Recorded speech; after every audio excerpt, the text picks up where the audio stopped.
This is the Influencer Entrepreneurs Podcast with Jenny Melrose, teaching influencers and bloggers how to become successful entrepreneurs.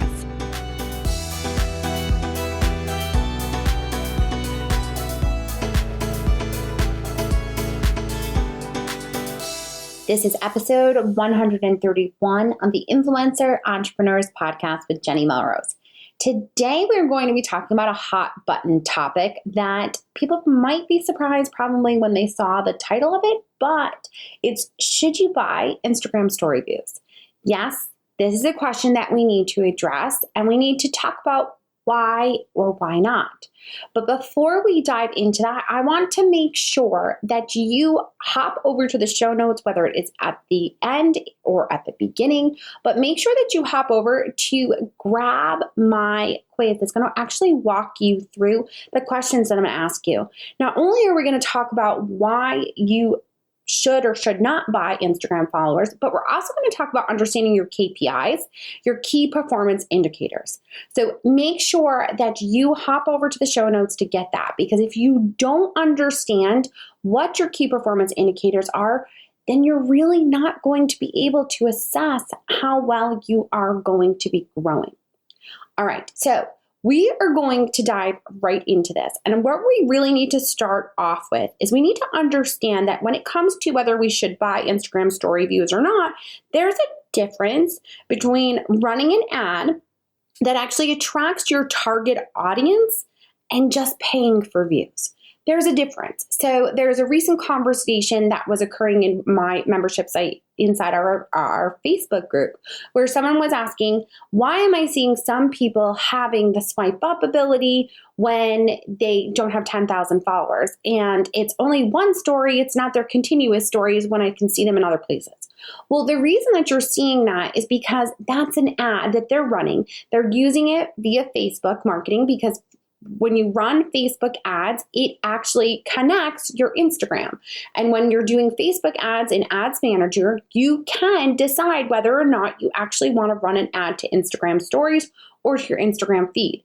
When you run it to your Instagram stories, you are able to have the swipe up feature then. It will say sponsored. It will be separate from the rest of your stories, but it does have the ability to link through to whatever it is that you want it to link through.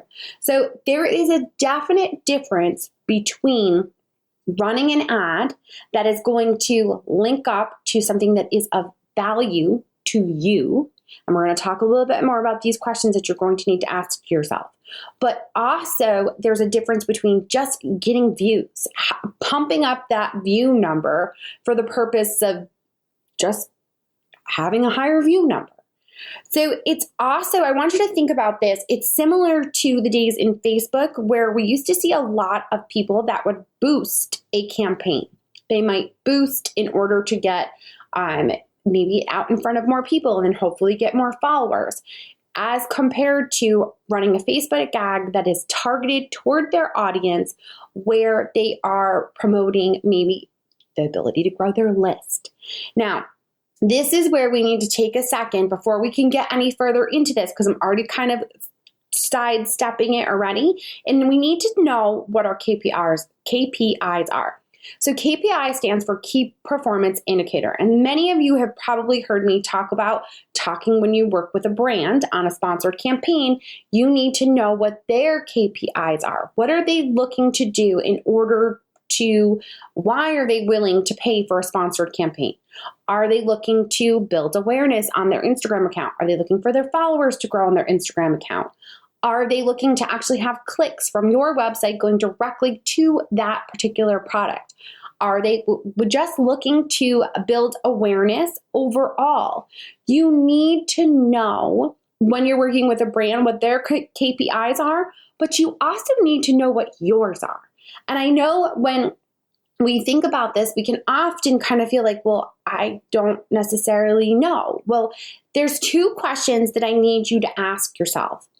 What are you trying to accomplish? Like, what is your ultimate goal? What are you trying to do? Now, in order to answer that question, we need to be, anytime you're addressing KPIs, you need to be thinking of this like a business. So if you're thinking like your business, like a business, your goals should be based on revenue. It is about bringing in money into your business so that you can decide to put your profit into other things. Maybe this is where you want to go into like non-for-profit, or you want to give away money to other people. That's fine. But when you are looking at your business as a business, you have to look at it from the revenue standpoint. Don't tell me I want to increase my page views to 100,000. That's not what you're looking to accomplish, because unless that's tied to an income goal where you're then telling me, I want my ads to consistently make me $2,000 a month, and in order to do that, I need to get 100,000 page views. That's how that's allowed to get connected, okay? So you need to think about, what are you trying to accomplish ultimately? For some of you, this is going to be different. Some of you are going to say, I want ad revenue. Some of you are going to say, I want sponsored post income. Some of you are going to say, I want products to be able to sell my products and my services. And that's fine. Now, once you know what it is that you're trying to accomplish, and again, this has to be tied to revenue. I don't know why some people have that icky feeling when they attach things to revenue, but if you're a business, it needs to be attached to revenue. That is the goal. And if it's not attached to revenue, honestly, you're running a hobby. You're not running a business. So if that is the case, then you may not care about KPIs, and this episode may not be for you. But if you are looking to running business, it needs to be tied to revenue. So once we know what you are trying to accomplish, now we need to figure out what needs to happen in order for that to happen. So in other words, if I am looking to grow my ad income, then I'm going to need to increase my page views. And how am I going to be able to do that? What am I going to need to do? Maybe I need to grow my list so that I can email my list consistently and get my people coming back to me routinely, okay? If you are looking to sell a product or service, then you are looking to grow your list, because your list is where you're going to have those diehard fans that are used to you, that have been warmed up, that want to purchase whatever it is that you are putting out into the world. Now, you're going to notice a lot of times I am talking about your list because, as many of you have heard me say time and time again, your list is the only thing that you own. I would not recommend putting money behind trying to grow my Instagram following or trying to grow my Facebook following, even though in the end, that technically would be tied to revenue, because I could ask for more money based on the size of my following for sponsored campaigns. But this is where it turns around and bites you in the butt, because if those people that you have now grown your following with are not engaging with your content because they were bought, then that's not going to result in the KPIs that the brand asked for with you. So I told you in the beginning of this that I wanted you to go over to the show notes and make sure that you downloaded the freebie that I have there for you. It's a worksheet that's going to walk you through these quick questions. First one being, what are you trying to accomplish? And then the second one is, what needs to happen in order for that to happen? What do you need to focus on? Where should all of your focus be placed in order for this to happen? Now, the reason that this all ties back to whether or not you should buy Instagram story views or not is because there are certain things that we want and don't want, okay? The things that we do want is we want our ideal audience seeing our content. We want our ideal audience as part of our audience. We also want those people who are going to engage with our content, consistently engaging, whether they are liking something in our feed or they are going to DM us and ask a question about something that we talked about in our stories.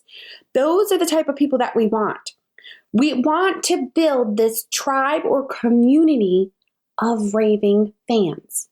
And unless you are doing that through a targeted ad that's coming through Facebook, then you are not necessarily doing this right. You don't want to just randomly be buying Instagram story views that don't lead anywhere.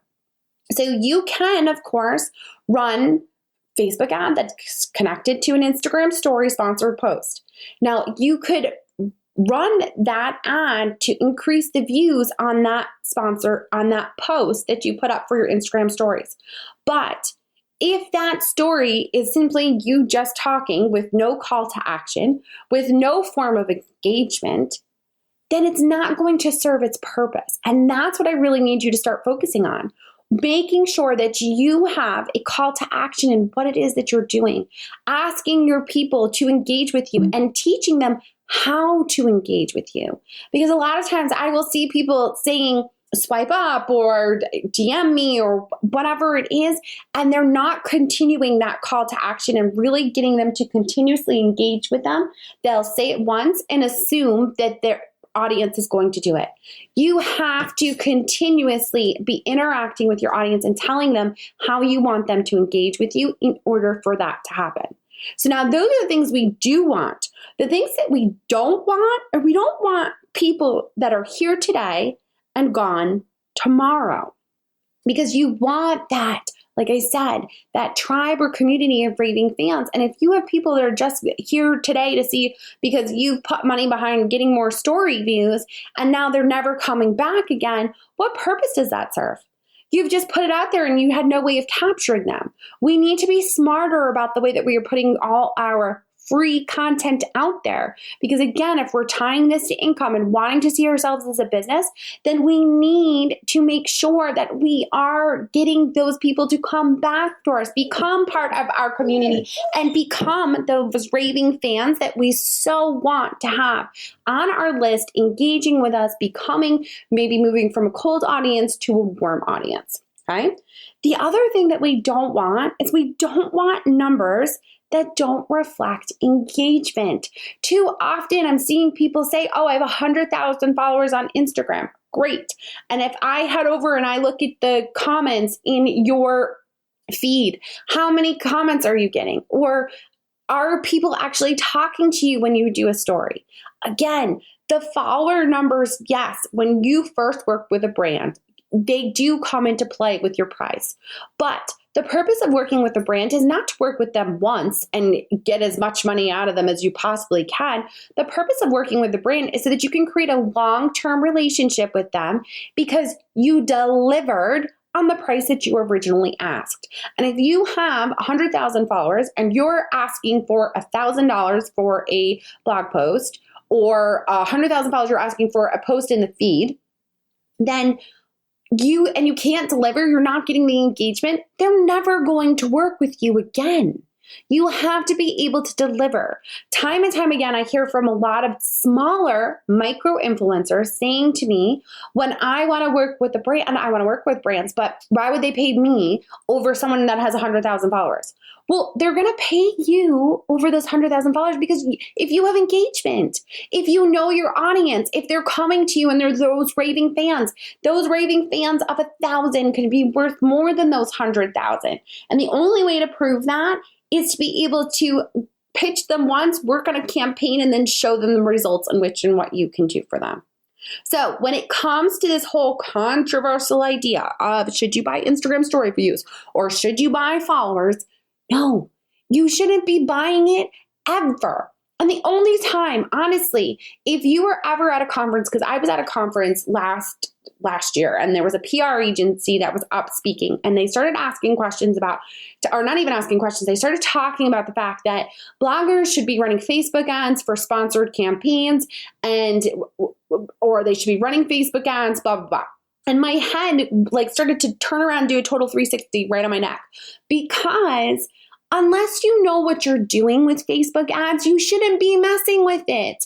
You're going to be wasting your money. Learn about it, educate yourself, and then use Facebook ads. But don't go jumping into the deep end because that's what somebody told you that you should be doing. If you don't understand how to target an audience, you're going to be wasting money doing it, and you're going to be targeting the wrong people. You're the wrong people coming from the wrong countries. Just do the education, do the work and understanding how this is better for you.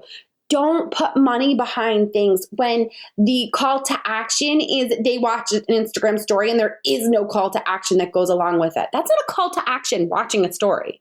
I just want to make sure I'm clear on that. A call to action is where they actually have to do something. They have to, maybe they're going to fill out a poll, and in that poll that they fill out, you are then going to direct message them based on whether they said yes or no to the question that you asked. And make sure that the question that you asked isn't like, what time do you eat dinner? Or do you eat dinner as a family? Unless there's a purpose for you asking that question. Always make sure there is a purpose for the questions that you're asking, so that when you do direct message them, you can go back and say to them, oh, you said that you wanted to be able to eat more as a family and you're struggling with this. Here's actually my freebie that walks you through 5 quick meals that will help you get it on the table and you can all eat dinner as a family. Okay? Clearly pulling that out of my you-know-what here. But that's the point. You ask if you're ever going to do something like that. Anytime you do a poll, there needs to be a purpose and a follow-up to it. That's how you're going to build that raving community and be able to engage with them. It cannot simply just be, I'm putting up a poll and I'm asking whether they like this over this. That doesn't serve you anywhere. It is not going to get you anywhere. You're not getting the engagement. You're not going to get to know your people. So make sure that you are doing that. All right, you guys, I appreciate you all so much. I know that I'm sure that this title of what we're kind of talking about, you were wondering, like, where is she possibly going with this? There's no way Jenny would ever talk about buying stuff. But I wanted to make sure that we were clear, because it's not just about buying for Instagram story views or buying for followers. It's about understanding what your KPIs are. You have to know, and it has to, like I've said again and again in this episode, it has to be tied to revenue if you are going to look at yourself as a business. It's bottom line. You have to start looking at revenue if you're going to look at this as a business for yourself. And if you want to tell me that you are seeing a profit and you are seeing income coming in, the only way to do that is to start setting goals and KPIs that are tied to income. Stop feeling icky about making money. You don't need to feel icky. That's what you need to do in order to be considered a business. All right, you guys. I would absolutely love it if you are listening into this episode. Take a screenshot of the podcast and put it up on Instagram stories. Tag me at Jenny_Melrose. I love seeing what you are talking about. And when you do that, throw up a little title on there. Tell me what you thought. Tell me whether or not you disagree or you agree with me. Ask your audience, hey, I just listened to this podcast episode. Give me a screenshot at Jenny_Melrose. I would love to know what you all think. Ask your audience, should I be buying Instagram story views, or do you buy Instagram story views? And do a poll, yes, no, and then follow up with them in DMs. You've bought Instagram story views before. Why? What did you find was the outcome? Because, if there's actually information out there that shows that I am dead wrong on this, I want to know. Provide me with that. I would love to hear it. Also, you guys, if you do leave me a review, which I so appreciate when you do, if you leave me a review on iTunes, please make sure that you are using your Instagram handle as the name or somewhere in the review, so that I can make sure that I hop over and thank you via DM on Instagram, and I will also be sending you some happy mail. So please, I love it when you guys leave me a review. It makes it easier for other people to be able to find me. And that is all for today, you guys. I appreciate you all so much, and I will see you all next time.